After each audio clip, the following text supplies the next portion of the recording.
किया ने अपनी एक नई ईवी गाड़ी लॉन्च करी EV6 और उसकी कीमत इंडिया में लगभग 60 लाख रुपए है, लेकिन बाहर के मार्केट में वही कार लगभग 30 लाख रुपए मिलती है। उसके कंपैरिजन में इंडिया में एक टाटा कंपनी है जो कि यहाँ पे 20 लाख से कम में आपको इलेक्ट्रिक गाड़ी प्रोवाइड कर रही है। और एक राज की बात है कि मई के महीने में टाटा ने 3500 इलेक्ट्रिक कार्स बेची है और उसके कंपैरिजन में मार्केट शेयर यहाँ पे 90% से भी ज्यादा इलेक्ट्रिक कार का। और सिर्फ बात इतनी नहीं है, यहाँ पे देखा तो काफी सारी कंपनीज को इंडिया में प्रोडक्ट लाने में बेचने में स्ट्रगल हो रहा है।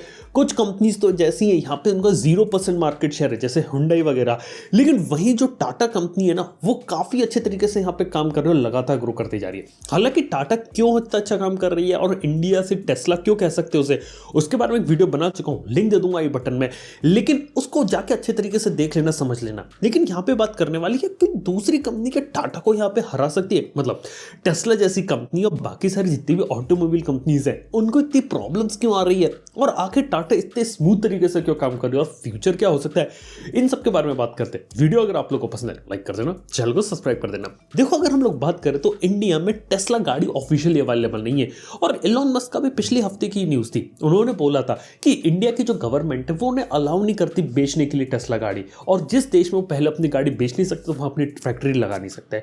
वेल, ये बात देखा तो गलत है। अंदर की बात यहाँ पे है कि इंडिया की जो गवर्नमेंट है वो यहाँ पे अलाउ करती है किसी भी दूसरी कंपनी को इंडिया में आके कार बेच सकती है। बिल्कुल, आप लोगों ने देखा है मर्सिडीज, BMW, ऑडी, काफी सारी कार्स ऐसी हैं जो इंडिया में नहीं बनती लेकिन बाहर से इंपोर्ट होकर आती है। लेकिन एक बात ये, कोई भी गाड़ी अगर बाहर से इंपोर्ट होकर आएगी, चाहे वो पेट्रोल की हो, डीजल की हो, इलेक्ट्रिक हो, उसके ऊपर लगता है बहुत सारा टैक्स और कीमत हो जाती है दुगने से भी ज्यादा। किया की गाड़ी का काफी एक अच्छा एग्जांपल है इधर। लेकिन यहाँ पे बात है कि जब इतने सारे टैक्सेस वगैरह लग जाएंगे और कीमत दुगने से भी ज्यादा हो जाएगी तो आखिर इस गाड़ी को लेगा कौन, ये एक दिक्कत है। क्योंकि इंडिया में बात किया तो इंडियन गवर्नमेंट इलेक्ट्रिक गाड़ी को सपोर्ट करती है, यहाँ पे सब्सिडीज प्रोवाइड की जाती है, central government, state government provide करती है। यहाँ तक की बात की जाए तो यहाँ पे लैंड वगैरह प्रोवाइड करते हैं, प्रोडक्शन के लिए यहाँ पे इंकरेज करते हैं। यहाँ तक कि क्या आप लोग को मालूम है कि इलेक्ट्रिक व्हीकल्स पे सिर्फ और सिर्फ 5% टैक्स देना पड़ता है as compare to petrol diesel, जहाँ पे इंडिया में अगर बन रहा है तो 28 to 29% देना पड़ता है और कुछ केसेस में तो यहाँ पे 45% to 50% टैक्सेस भी देने पड़ते हैं कुछ लग्जरी कार में। यानी कि कीमतों में काफी बड़ा उछाल आ जाता है। यानी कि इंडियन गवर्नमेंट फुल सपोर्ट करती है इलेक्ट्रिक व्हीकल को, लेकिन वो यहाँ पे सिर्फ तभी करते जब एक कंपनी इंडिया में ही अपनी गाड़ी बनाएगी और उसे यहाँ पे बेचेगी, उसको यहाँ पे फुल सपोर्ट मिलेगा। क्योंकि वो लोग ये नहीं करना चाहते कि बाहर से अगर कोई गाड़ी आएगी तो वो इंडिया में बिकेगी तो उससे इंडिया को इतना बेनिफिट नहीं होगा। एल्स अगर इंडिया में अगर हब बनाने इलेक्ट्रिक व्हीकल्स का तो सबसे बेस्ट है कि इंडिया में ही मैन्युफैक्चरिंग शुरू करो। और शायद यहाँ पे देखा जाए तो टेस्ला जैसी कंपनी को लगता नहीं कि यहाँ पे इंडिया में मार्केट है और इसीलिए ऑफिशियल रूप से ये चीज यहाँ पे नहीं आ रही। और यही सारी जो चीजें वो दूसरी कंपनीज भी फेस करें, क्योंकि बाकी हर दूसरी कंपनी को ऐसा लगता है कि इंडिया में इलेक्ट्रिक गाड़ी का मार्केट बिल्कुल भी नहीं है। अब दूसरी कंपनीज को क्या लगता है, टाटा को क्या लगता है, कहानी काफी ज्यादा अलग हो जाती है। क्योंकि अब कहानी में ट्विस्ट ये आता है कि इंडिया में बात की जाए तो प्राइमरली टू व्हीलर मार्केट है, जहां पे 2 करोड़ से ज्यादा टू व्हीलर हर साल बेचे जाते हैं। और वही बात करें एक साल में कितनी पैसेंजर कार्स बेची जाती है, लगभग 35 लाख के अराउंड। अब 35 लाख के अराउंड अगर इंडिया में कार्स बेच रही हैं तो एक काफी बड़ा नंबर है, लेकिन उसमें से भी कुछ ही परसेंटेज जो इलेक्ट्रिक कार्स का है। लेकिन आने वाला जमाना काफी ज्यादा अलग होने वाला है, क्योंकि आने वाले जमाने में पूरी कहानी बदलने वाली है। इंडिया में कार्स की डिमांड अब धीरे धीरे बढ़ रही है और एक प्रेडिक्शन के हिसाब से लगा है, मतलब एक टाटा का एक इंटरव्यू देख रहा था किसी एग्जीक्यूटिव का, उन्होंने बताया था कि 2030 तक मार्केट डबल होने वाला है। यानी कि इंडिया में अभी 35 लाख कारें बिक रही है तो 2030 तक आते आते 70 लाख कारें बिकेंगी। और यहां तक कि उस समय गवर्नमेंट का एक प्लान भी है कि इंडिया में उस समय जितने भी व्हीकल्स यहाँ पे चल रहे हैं 30% उसमें से इलेक्ट्रिक होंगे और उन 30% का अगर हम हिसाब लगाए तो तकरीबन 21 लाख इलेक्ट्रिक व्हीकल्स होंगे। और उसको यहाँ पे टाटा टैकल करना चाहती है। वो चाहते हैं कि यहाँ पे कोई भी अगर इलेक्ट्रिक गाड़ी खरीदे 2030 में तो हर प्राइस रेंज में टाटा का ऑप्शन हो जो कि उसे best possible value for money दे। ये चीज़ यहाँ पे चल रही है। लेकिन आप लोग को मालूम है कि इलेक्ट्रिक गाड़ी बनाने से नहीं होता, चार्जिंग स्टेशन भी होना जरूरी है। टाटा अपने टाटा पावर्स के साथ काम कर रही है। यहाँ तक कि क्या आप लोगों को मालूम है कि जियो और BP दोनों मिलके एक नए टाइप की चार्जिंग इंफ्रास्ट्रक्चर को डेवलप करें जो कि पैन इंडिया अवेलेबल होगा और वहाँ पे जाके अपनी गाड़ियों को चार्ज कर सकेंगे।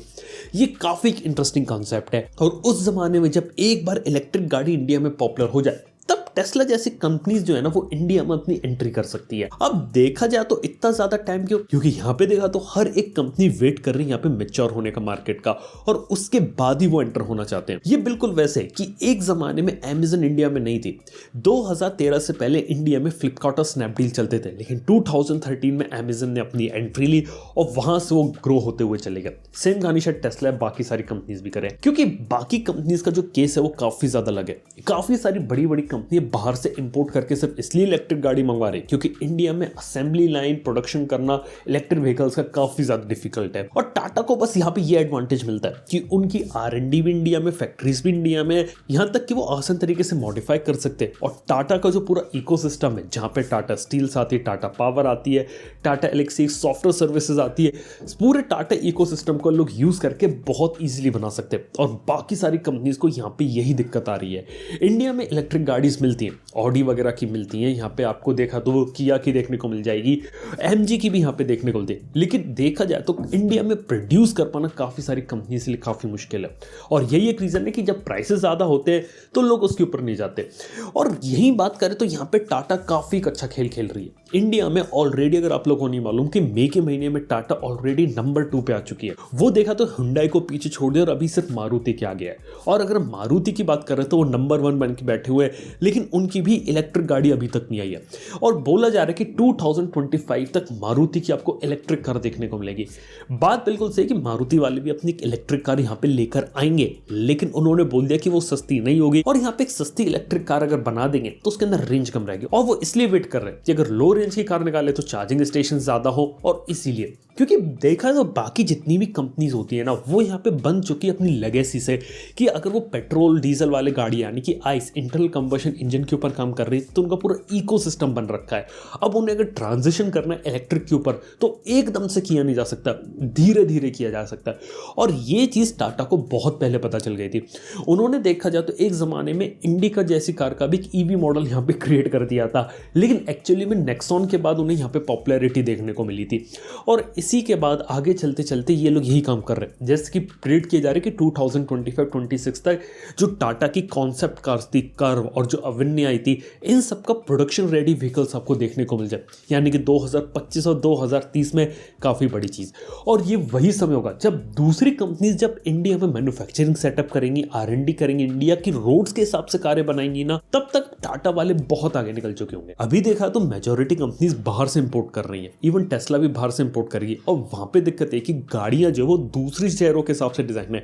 टेस्ला गाड़ी खुद US की रोड्स के हिसाब से डिजाइन है, इंडिया की रोड के हिसाब से उतना ग्राउंड क्लियरेंस देना, सस्पेंशन देना, काफी सारी चीजें अलग होती है। इंडिया में समर भी पड़ती है, मानसून भी पड़ता है, और उस हिसाब से गाड़ी रीडिजाइन करना, उसके हिसाब से मॉडिफिकेशन करके इंडिया में लाना, देखा जाए तो यहाँ पे काफी सारी कंपनीज को बहुत ज्यादा दिक्कत आने वाली है। लेकिन वहीं जो टाटा है ऑलरेडी इस तरीके से जो काम कर रही है, इनिशियल जो पहला स्टेप होता है वो यहाँ पे ले चुकी है। उसके बाद ये लोग यहाँ पे काफी अच्छी पोजीशन अचीव कर सकते हैं। ये चीज यहाँ पे काफी ज्यादा जबरदस्त हो आती है। तो देख के लगता है कि शायद 2030 तक आते आते क्या पता टाटा ऑलरेडी नंबर 1 कंपनी बन जाए। हो सकता है अगर इंडियन कंपनी अगर नंबर 1 बन जाए तो बहुत ही बेहतरीन चीज होगी। लेकिन सिर्फ बात है कि यहाँ पे सिर्फ टाटा ही अकेली एक इंडियन कंपनी नहीं होगी, महिंद्रा भी यहाँ पे काम कर रही है। और सुनने में आया कि वो भी आने वाले समय में एक इलेक्ट्रिक गाड़ियां काफी सारी निकाल सकते हैं। और इसके साथ ही जैसा कि आप लोग को मालूम है हर एक मोबाइल फोन ब्रांड भी अपनी इलेक्ट्रिक कार पे काम कर रहा है, लेकिन उन सबका इंडिया में आना काफी ज्यादा मुश्किल है, क्योंकि जितनी भी नई कंपनीज अब मार्केट में कूद रही हैं वो लोग टेक कंपनीज है, और उनके लिए प्रोटोटाइप बनाना तो आसान है लेकिन प्रोडक्शन करना काफी मुश्किल। लेकिन देखते हैं अगर ये लोग भी अपनी इलेक्ट्रिक 2 व्हीलर 4 व्हीलर वगैरह कुछ भी लाएंगे, उसमें स्मार्ट फीचर्स लाएंगे, तो उनके बारे में भी हम बात करेंगे। और ये भी पता लगाएंगे क्या जो स्मार्टफोन कंपनीज है क्या सच में इंडिया में डेंट डाल पाते कि नहीं डाल पाती। लेकिन फिलहाल की स्थिति देख के लग रहा है कि टाटा वाले काफी अच्छा काम कर रहे हैं, और उन्होंने यहाँ पे जो फर्स्ट मूवर एडवांटेज लिया था इतने साल पहले, अब उन्हें उनका रिजल्ट देखने को मिल रहा है। और ये सबसे बड़ा बेनिफिट है कि ऑलरेडी वो काफी सारी कंपनी से यहाँ पे आगे निकल चुके हैं। अब बस देखने वाली बात है कोई कंपनी यहाँ पे उन्हें कैचअप कर पाती कि नहीं कर पाती। जो भी रहेगी कहानी आपको वीडियो मिलते रहेंगे। तो अगर आपको यहाँ पे कुछ इंटरेस्टिंग कुछ इनोवेटिव कॉन्सेप्ट पसंद आते हैं, इस टाइप की इंटरेस्टिंग वीडियोस पसंद आते हैं, तो प्लीज चैनल को आप सब्सक्राइब कर सकते हैं, क्योंकि यहाँ पे काफी एक्साइटिंग इंटरेस्टिंग वीडियोस आते रहते हैं। थैंक यू आपको वीडियो देखने के लिए। मैं आपसे मिलता हूँ नेक्स्ट वन के अंदर। Good bye.